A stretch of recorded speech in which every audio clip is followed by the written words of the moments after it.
Suara Hati. Renungan kita hari ini. Topik, doa yang terencana dan spontan.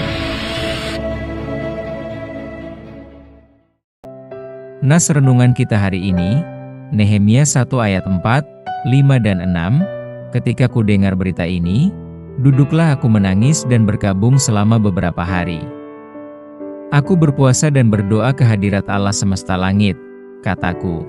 Ya, Tuhan, Allah semesta langit, Allah yang maha besar dan dahsyat, yang berpegang pada perjanjian dan kasih setianya terhadap orang yang kasih kepadanya dan tetap mengikuti perintah-perintahnya. Berilah telingamu dan bukalah matamu dan dengarkanlah doa hambamu yang sekarang kupanjatkan ke hadiratmu, siang dan malam bagi orang Israel, hamba-hambamu itu, dengan mengaku segala dosa yang kami orang Israel telah lakukan terhadapmu. Juga aku dan kaum keluargaku telah berbuat dosa. Saudaraku, yakinkah saudara bila kebanyakan orang hidup di tengah generasi yang sibuk berbicara tentang Tuhan? Tetapi sangat sedikit yang sungguh-sungguh berdialog kepada Tuhan melalui doa. Banyak di antara kita yang hanya doa di waktu makan, berdoa di waktu mau tidur, dan berdoa saat bangun tidur pagi. Kondisi seperti ini, sepertinya doa tidak lagi menjadi sarana utama dalam membentuk kebatinan kita, di dalam mengarahkan membuat keputusan, dan dalam menajamkan kepekaan terhadap kehendak Allah. Saudaraku, jika doa-doa telah menjadi semacam rutinitas dan formalitas, marilah kita belajar dari Nehemia yang memiliki waktu berdoa terencana, dan berdoa secara spontanitas dalam kehidupan kita. Riwayat Nehemia dalam berdoa, ketika dirinya menerima kabar tentang keadaan yang menyedihkan bagi orang-orang Yahudi di Yehuda, tentang tembok Yerusalem yang terbongkar dan pintu gerbangnya yang terbakar. Mungkin kita akan bertanya, siapakah Nehemia dalam Perjanjian Lama? Nehemia adalah tokoh Alkitab yang memiliki tugas sebagai juru minuman Raja Artasasta pertama dari Persia saat itu. Dan kemudian ia diangkat menjadi gubernur Yehuda. Kemudian ia dipercayakan untuk memimpin pembangunan tembok Yerusalem yang hancur dalam waktu 52 hari di tengah ancaman musuh, serta melakukan reformasi sosial keagamaan.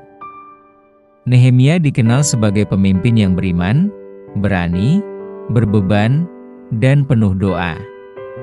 Ketika Nehemia mendengar berita tentang orang-orang Yehuda yang tidak ikut tertawan, mengalami kesusahan hidup, dan mendengar tentang gerbang Yerusalem dan pintu-pintunya yang terbakar, ayat 3, maka Nehemia terduduk menangis dan berpuasa dan berdoa ke hadirat Allah Bapa selama berbulan-bulan, ayat 4.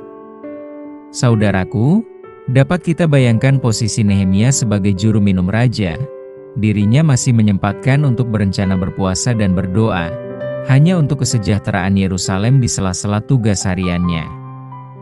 Mungkin kita membayangkan, Nehemia berdoa selama berbulan-bulan, sambil melakukan tugasnya dalam melayani raja. Satu ketika Nehemia sedang menyediakan minum anggur bagi Raja Artasasta. Lalu raja memperhatikan raut wajah Nehemia menunjukkan kesedihan.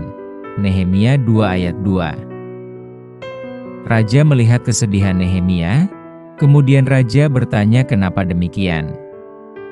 Setelah Nehemia menceritakan keprihatinannya atas kondisi Yerusalem.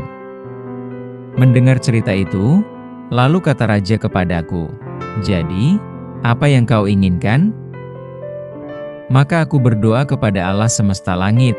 Nehemia 2 ayat 4. Nehemia berdoa kepada Allah dengan spontan. Oleh karena Nehemia telah terbiasa berdoa kepada Allah, maka Nehemia berdoa secara spontan. Setelah raja bertanya, "Jadi, apa yang kau inginkan?" Kemudian Nehemia menaikkan doa kepada Allah. Nehemia selalu memiliki cukup waktu untuk mengundang Allah pada saat-saat penting. Ini dilakukannya karena dirinya telah terbiasa, sehingga kapan saja baginya memiliki waktu untuk menaikkan doa kepada Allah, sekalipun dalam waktu terdesak.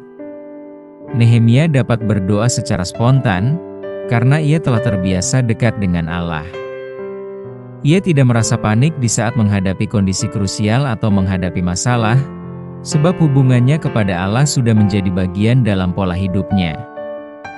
Cara atau metode yang dipakai Nehemia seperti ini, perlu kita tiru dalam memperbaiki hubungan doa kepada Tuhan Allah, yang dapat kita lakukan secara spontan.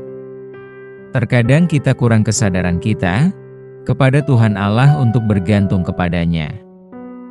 Kesadaran untuk bergantung pada Tuhan setiap saat sangatlah perlu kita lakukan melalui doa. Marilah kita melatih secara disiplin untuk berkontemplasi bersama Tuhan Allah di saat-saat tertentu di sela-sela kesibukan rutin, agar kita pun menjadi orang-orang yang otomatis berdoa di waktu yang krusial. Amin. Topik doa kita hari ini yaitu untuk orang-orang di sekitar kita. Salam sehat saudaraku. Tuhan Yesus memberkati kita.